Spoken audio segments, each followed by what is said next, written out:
அவன் பயங்கர ரோசக்காரன் போல அப்படியே நின்ட்டான். அப்புறம் நம்ம மட்டும் அப்படியே தான்.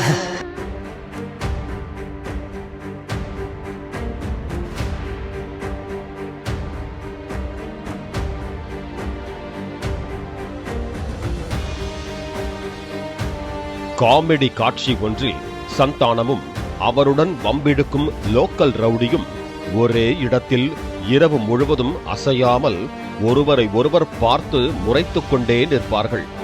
அந்த காமெடி யாருக்கு பொருந்துகிறதோ இல்லையோ, தேசிய கட்சிகளான பாஜக மற்றும் காங்கிரசுக்கு பக்காவாக பொருந்தி போகிறது.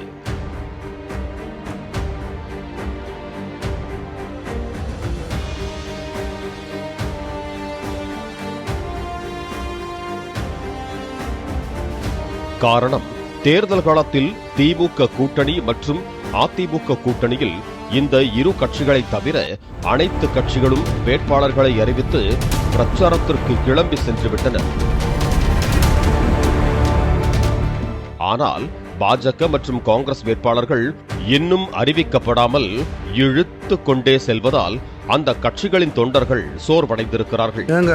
சொல்லுங்க, நீங்க சொல்லுங்க. நீங்க சொல்லுங்கண்ணா. ஏன் நீங்க சொல்ல மாட்டீங்களா? நாங்க சொல்றது இருக்கட்டும், நீங்க சொல்லுங்க. பாஜக கூட ஓர் இரு தொகுதிகளை தவிர்த்து தாங்கள் களம் காணும் அனைத்து தொகுதிகளுக்கும் உத்தேச வேட்பாளர் பட்டியலை கசிவிட்டிருக்கிறார்கள்.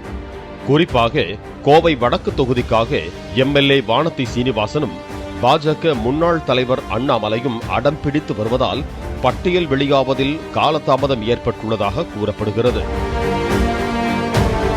தேர்தலில் போட்டியிட விருப்பமில்லை என்று கூறும் அண்ணாமலையை களத்தில் இறக்க பாஜக தேசிய தலைமை ஆர்வம் காட்டும் நிலையில் காங்கிரஸில் யார் யாருக்கு சீட் என்பதை முடிவு செய்வதற்குள் பலரது சட்டை கிழியும் நிலை ஏற்பட்டிருக்கிறது. சண்டைனா சட்டை கிளியத்தாயா செய்ய, சண்டையில கிளியாத சட்டை எங்க இருக்கு? நல்லா கேக்குறாங்க டீட்டெயில்.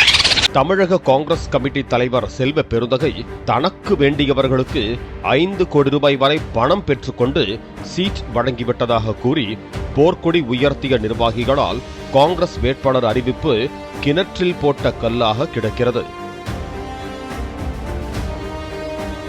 செல்வ பெருந்தகை பரிந்துரைத்த வேட்பாளர்களுக்கு காங்கிரஸ் எம்பிக்களான ஜோதிமணியும் கார்த்தி சிதம்பரமும் கடும் எதிர்ப்பு தெரிவித்தனர். இன்னும் சிலர் கவனத்தை தங்கள் பக்கம் திருப்ப சத்தியமூர்த்தி பவன் வாசலில் அமர்ந்து போராட்டத்தில் ஈடுபட்டனர்.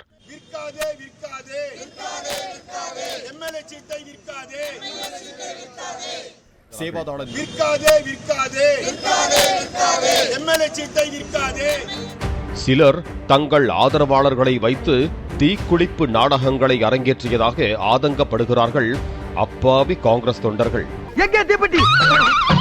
கொடுத்த போறேன், நான் சாக போகிறேன், நான் கொடுத்துக் கொண்டு போகிறேன். கோஷ்டி பூசலுக்கு பயந்து வேட்பாளர்களை அறிவிக்காமல் காங்கிரஸ் தலைமை குழம்பி தவிக்கும் நிலையில் போகிற போக்கை பார்த்தால் வேட்புமனு தாக்கல் செய்வதற்கான இறுதி நாளான 6ஆம் தேதிதான் பட்டியல் வெளியிடுவார்களோ என்று கட்சியினர் புலம்பி வருகிறார்கள். ஆஹா, சூனா போனா ஒவ்வொருத்தருக்க வேகத்தை பார்த்தோம்னா அவன் அருமை வறுமைக்கு ஆபத்து வந்துடும் போல் இருக்கடா. ரொம்ப கவனமா டீல் பண்ணி ஆட்டத்தை கலைச்சிடுறாசா. பஞ்சாயத்து நடக்கட்டும், பஞ்சாயத்து நடக்கட்டும்.